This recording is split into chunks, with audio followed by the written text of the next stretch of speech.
Yepes, ex congresista de nuestro país, actualmente el doctor Héctor Yepes, justamente pues está ocupando la dirección del Centro de Arbitraje y Mediación en la Universidad de Especialidades Espíritu Santo. ¿Cómo le va, Héctor? Qué gusto enorme, Alberto Quintana. Y tal vez arrancar por algo que puede sonar muy básico, pero que obviamente es elemental. Y me refiero al hecho de que los centros de arbitraje en las distintas universidades, básicamente, ¿qué nomás hacen? ¿Qué función cumplen? Bienvenido, buenos días. Muy buenos días, Alberto, a todos en el panel, un gusto, y a toda la audiencia que nos sintoniza. En el caso de la UES, que es una de las pocas universidades que tiene un centro de arbitraje y mediación, lo que hacemos desde ese espacio es darle a la gente una alternativa a la justicia ordinaria, a la función judicial que hoy tiene tantos problemas con las excepciones que siempre hay, pero a veces pues se ve tantos casos de corrupción, lentitud, justicia que no llega. Uno puede libremente ir a métodos alternos de solución de conflictos para resolver cualquier problema que se tenga, siempre que se pueda llegar a un acuerdo en esos temas. Por ejemplo, en el caso de la mediación, si dos personas tienen un conflicto laboral, también ocurren conflictos de pareja o tienen un contrato que se ha incumplido y sobre el que hay alguna controversia, en vez de ir a la justicia ordinaria, donde un juez, pueden ir a la UES, a un centro de arbitraje y mediación, para, en primer lugar, tratar de llegar a un acuerdo, con la ventaja de que si se llega a un acuerdo en mediación, se firma un acta que tiene el mismo valor que una sentencia. Y con lo cual, pues, imagínese todo el tiempo, desgaste, dinero que la gente se ahorra. Claro que sí. ¿Perdón? Y hasta dinero que se ahorran, por supuesto que sí. Claro, Oiga, claro. y una de estas iniciativas hace falta para, de alguna manera, ¿no? Porque una correcta administración de justicia permite precisamente solventar muchísimos problemas en una sociedad. Y tal vez llevándolo a lo que pasa en nuestro país, ¿no? Increíblemente no podemos dar una respuesta como Estado, una respuesta contundente ante la acción de estas organizaciones del crimen organizado transnacional. Y me refiero a esto, ¿no? Porque hay reuniones del alto nivel, está el representante de la Corte Nacional de Justicia, la fiscal general, el presidente del Consejo Nacional de la Judicatura, pero vemos que sale el señor presidente de la Corte Constitucional con un pronunciamiento. Entonces cada quien como que tiene su propia república, su propio espacio, y los ciudadanos, los ecuatorianos, no tenemos una respuesta contundente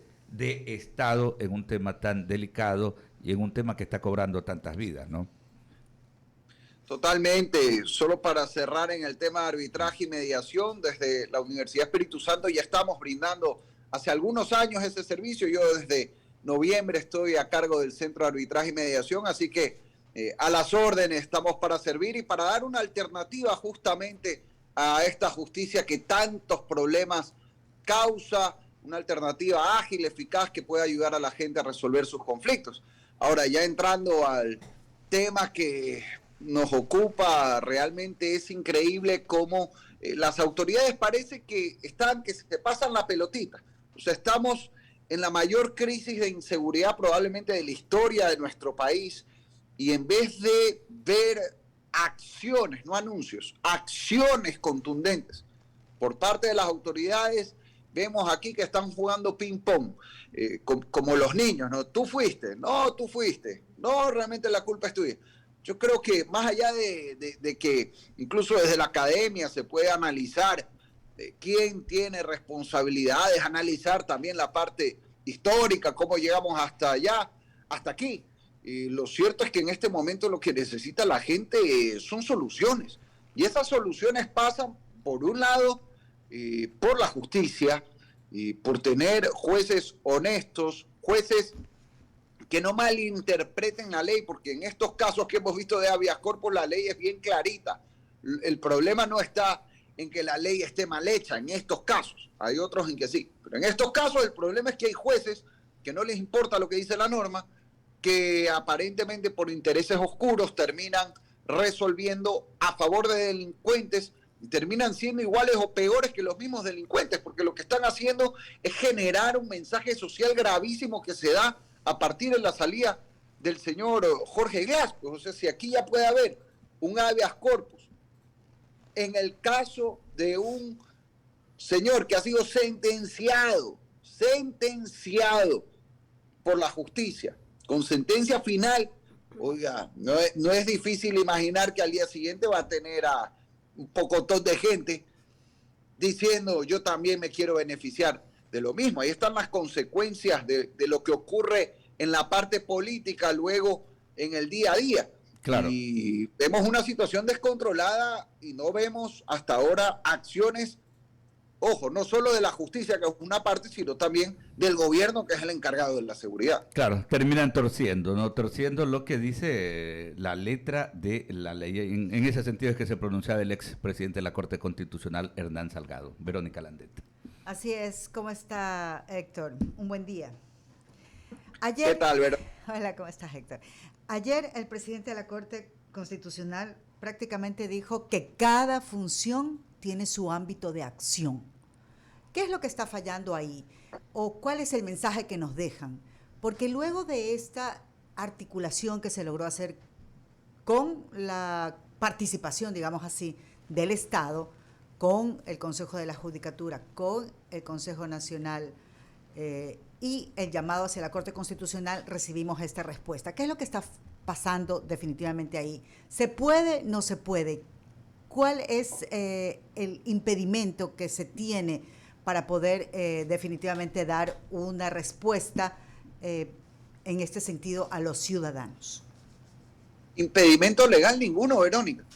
Aquí este es un tema de decisión y de acciones.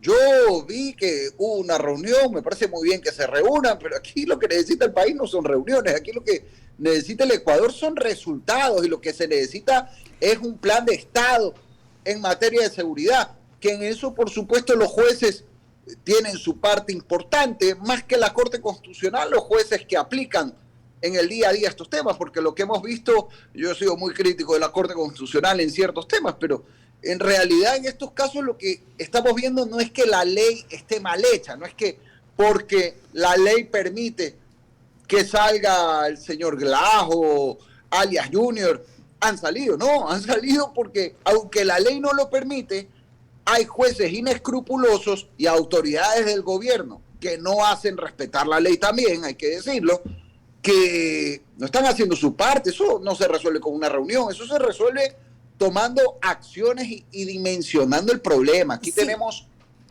dos problemas juntos que hacen que la situación de Ecuador, cuidado, es peor que la de Medellín o la de Sinaloa. A ver, aquí tenemos un problema de crimen organizado, por un lado, como ocurrió en Medellín en la época de Pablo Escobar, como ocurre hoy en México. Ese problema de crimen organizado que se refleja en los amotinamientos en las cárceles, en esta guerra entre bandas, es gravísimo. Pero aquí tenemos algo más, que no pasa necesariamente en México, por ejemplo, en la misma magnitud, que es la delincuencia callejera que está desbordada. Hemos visto hace poco niños falleciendo que no tienen nada que ver con el crimen organizado y que pierden la vida, ambulancias, etcétera, etcétera, etcétera. Le preguntaba... Todos los días. Entonces, aquí no solamente es un problema de guerra de bandas, pues aquí es la delincuencia común de siempre que está totalmente desbordada a la par del problema del crimen organizado. Sí, le preguntaba esto porque si bien esperaban una respuesta de la Corte Constitucional como diciendo, bueno, pues para terminar la articulación de lo que queremos hacer, si bien se esperaba eso y no, obviamente no hubo esa respuesta, ¿por qué se esperó? Y le preguntaba esto, porque después de esta reunión, en donde el presidente obviamente dirigió y todo, la judicatura luego sí suspende a estos dos jueces que concedieron el habeas corpus. Entonces, hay algo ahí que no está engranando bien. Por eso le preguntaba. A ver, la Corte Constitucional yo no veo que tenga mayor injerencia en esto, más allá de que hay ciertos criterios que deberían cambiarse. Por ejemplo, y eso no se hace a través de una reunión, ahí lo que tendría que haber es una sentencia en su momento, a través de un caso en que la Corte resuelva. Hay que entender que en esto las Cortes no dictan normas como la Asamblea Nacional, pues las Cortes lo que hacen son resolver casos puntuales. Entonces, no es que nos sentamos en una reunión, pues es importante entender cómo funciona esto. No es que hay una reunión y con eso pues ya se va a hacer un instructivo al respecto. Me parece bien que el Consejo de la Judicatura haya suspendido a los jueces, no sé por qué esperaron a una reunión con el presidente para hacerlo, porque más bien eso lo que puede generar es otro tipo de interpretaciones. Yo creo que aquí lo que se necesita es que cada uno cumpla con su trabajo. No está mal reunirse, pero la solución de fondo aquí es tomar acciones, como las ha tomado ahora, sí, el Consejo de la Judicatura al suspender a estos jueces. Ojalá las tome en casos siguientes sin esperar a reunirse, sino simplemente aplicando la ley en todos los casos para proteger la seguridad de la ciudadanía. E insisto, más allá de esto, los habeas corpus, esto indigna a la gente, pero el problema más grave que estamos viendo es la inseguridad del día a día, que está cobrando vidas, que pone en riesgo a las familias cada vez que salen de su casa, a ir a trabajar, a dejar a los niños a la escuela. Ya hay una sensación tremenda de inseguridad que no es una percepción, es una realidad que estamos viviendo. Y ante eso, lo número uno que se necesita es acciones contundentes por parte del gobierno, que es el encargado en materia de seguridad. Así es, que se actúe y que no se espere el cuestionamiento ciudadano. Lorena Vaque continúa con la entrevista. ¿Cómo le va, Héctor? ¿Qué tal? Buenos días. ¿Qué tal, Lorena? Buen día. Héctor, bueno, esto ya se realizó, ya se hizo, ya los jueces dieron el habeas corpus a estas personas que tenían sentencia ya finalizada. Ahora, ¿hay forma de revertirlo como es lo que se solicita? ¿Cuál sería en la literatura? Porque no sé si estará escrito o no, porque parece que nadie lo sabe, porque todo el mundo dice, no es mi competencia, no se metan en mi área, yo no sé, yo no tengo ahí injerencia. Pero ¿cuál sería el camino legal, el camino en literatura que se debería de hacer para poder, no sé si es que se puede, revertir estas decisiones? El único camino legal es que los jueces de segunda instancia en esos casos reviertan el habeas corpus. ¿Cómo funciona esto? Un juez de primera instancia decide sobre un habeas corpus y luego se puede apelar de esa decisión. En apelación son los jueces de la Corte Provincial del lugar, por ejemplo en el caso de Glass será la Corte Provincial de Santa Elena, los que tienen que decidir y revocar la sentencia que se dictó. Ese es el único camino, no existe otra forma legal para hacer eso. ¿Y cómo se revierte eso? ¿Comprobando de que él efectivamente no pasaba por lo que se dice y por lo que se mencionó en el habeas corpus para dársela? ¿Cómo se revierte eso? Totalmente, mostrando que no había fundamento. Pues el caso del señor Glass ya es el colmo, pues no. Primero dicen que no saben dónde está cuando todo el mundo sabe que estaba en la Tacunga. Dice que poco más el señor se estaba muriendo y lo vemos que sale hasta con no sé si rehabilitado moralmente, pero por lo menos rehabilitación capilar si le han dado, pues no. Ya hasta yo que tengo ya mis entradas ya me quieren mandar a probar esos tratamientos que dan en la cárcel de la Tacunga, que parece que son de primera. Realmente es una burla pues lo que ha habido ahí y con justa razón la gente se indigna y el mensaje que eso envía es tremendo, porque sobre todo en estos casos que son los que están más en el ojo de la gente, dicen, no, pues sí, si este señor que estaba condenado ya de manera definitiva, después de agotar todos los recursos habidos y por haber, le miente a la justicia diciendo que está mal de salud cuando todos lo vemos que sale sano y rozagante de la cárcel. Encima miente diciendo que no sabe dónde está cuando todo el país sabe dónde está. Ah, no, pues aquí entonces no hay Dios ni ley. Ese es el mensaje terrible que se envía y que debe ser rectificado por las autoridades de justicia. En este caso es la Corte Provincial la única que tiene en sus manos la decisión a través de una sentencia de segunda instancia. Es que eso voy, es toda una cadena de una cadena de desastre, porque por eso justamente está la delincuencia, porque la delincuencia está segura que va a la cárcel y puede salir el día siguiente, como ya ha pasado de personas que las han encontrado, pero como no estaban en delito flagrante, vayan a sus casas nomás hasta que se investigue el caso. Y lamentablemente una actitud de defender los derechos humanos equivocadamente, porque los derechos humanos están bien, hay que defenderlos, pero no existe derecho humano a matar, a violar, a robar a nadie. El derecho que tiene todo delincuente, hasta el peor delincuente, es el derecho a defenderse, el derecho a tener un abogado, por supuesto que sí, pero no derecho a la impunidad, pues no, el derecho humano no es la alcahuetería a la delincuencia. Y aquí lo que se viene viendo desde hace tiempo es que la ley es bien severa para el policía, para el que tiene que arriesgar su vida para defender a las familias ecuatorianas todos los días, pero en cambio es bien flexible para los delincuentes. Y eso nuevamente hay que cambiarlo con acciones contundentes, porque el problema no está tanto en la ley, más allá que haya cosas que se puedan corregir. Yo cuando fui legislador, lamentablemente, no hubo mayoría, pero propuse, por ejemplo, cadena perpetua contra los violadores. Se puede corregir, se puede mejorar, claro que sí, pero ya la violación es delito, pues ya hay penas bastante severas que para mí deberían ser aún más fuertes. Pero la ley está, pues. Si los violadores no están presos no es porque no haya ley, es porque no hay acción por parte de las autoridades lo suficientemente contundente para asegurar la paz y la tranquilidad de las familias. Y eso es lo que se necesita, pero con todo respeto, esto ya está muy hablado, pues aquí lo que se necesita son acciones, porque de reuniones y anuncios no se va a solucionar este problema. Henry Avelino. Gracias. Héctor, ¿cómo está? Buen día, gusto poder saludarte. ¿Qué tal?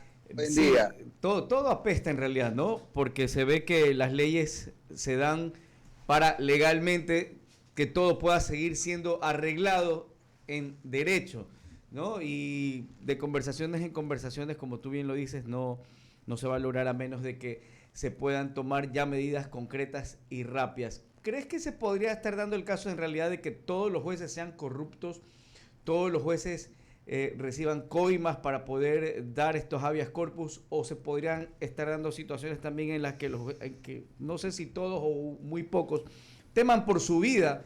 En realidad, al tener que liberar a un delincuente, darse el caso, o sea, de tener miedo por su vida, por su familia también, y no estarlo haciendo justamente solo por la corrupción, lo que sí es muy evidente.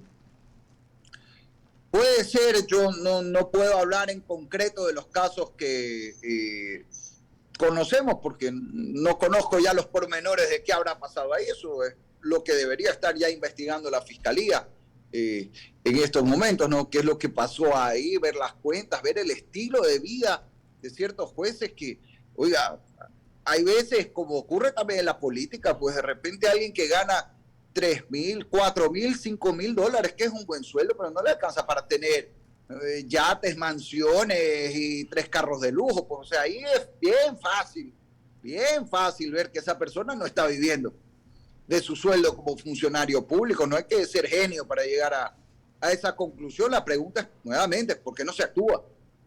¿Dónde está la Fiscalía en esos casos? Aquí yo creo que sí hay también, aparte de la evidente corrupción, que no se puede decir que todos los jueces son corruptos, eso no es verdad.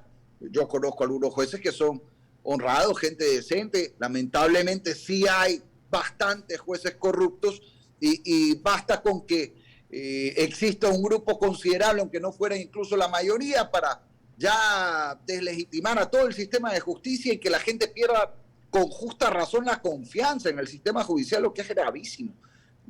Pero también se da, por otro lado, la amenaza. Y ahí la gran pregunta es, ¿cuál es el resguardo? ¿Cuál es el apoyo que tiene un juez honesto? Porque también pongámonos en los zapatos de un juez honesto que mañana resulta que le muestran una foto de sus hijos, de sus hijas, y lo amenazan si no resuelve de tal o cual manera. La pregunta es, bueno, ¿y qué apoyo tiene ese juez? ¿Qué seguridad por parte del Estado tiene? Yo me atrevería a pensar que muy poco, y ya hemos visto casos además, y no solo de ahora, de hace tiempo, de jueces, fiscales que por hacer su trabajo han sufrido represalias bien duras. Aquí nuevamente la solución a eso no es cambiar una ley, la solución es darle la protección absoluta, el respaldo total a las autoridades que se la juegan por las familias ecuatorianas, sea un juez, una fiscal, un policía, un militar, que sientan ese respaldo en la práctica para que puedan pues decir, vamos a enfrentar, vamos a proteger a las familias, pero con la certeza de que tenga un respaldo atrás. Porque si no, humanamente es bien difícil también exigirle a alguien que sea héroe, ¿no? Que se lance si no tiene ese respaldo atrás. Eso es fundamental para que realmente podamos enfrentar sobre todo al crimen organizado. Pero nuevamente, aquí distingamos, está el problema del crimen organizado, por un lado, que es gravísimo, y por otro lado está el problema de la delincuencia común, que está totalmente desbordada. Si usted va a México, en México está la guerra de los carteles, pero si usted camina por México DF, no siente eso. Aquí estamos viendo la mezcla de las dos cosas, el crimen organizado como en Sinaloa, pero además la delincuencia común callejera que afecta a la familia común y corriente, al ciudadano a pie, que no tiene nada que ver con las guerras entre bandas. Entonces el problema es aún peor en el Ecuador y la única solución es mano dura contra la delincuencia. Ahí está, por ejemplo, el caso de El Salvador, con las críticas que puede haber al presidente Bukele, pero ahí hay un ejemplo donde sin cambiar leyes, cuando hay decisión, hay resultados. Ese es el tema, la decisión.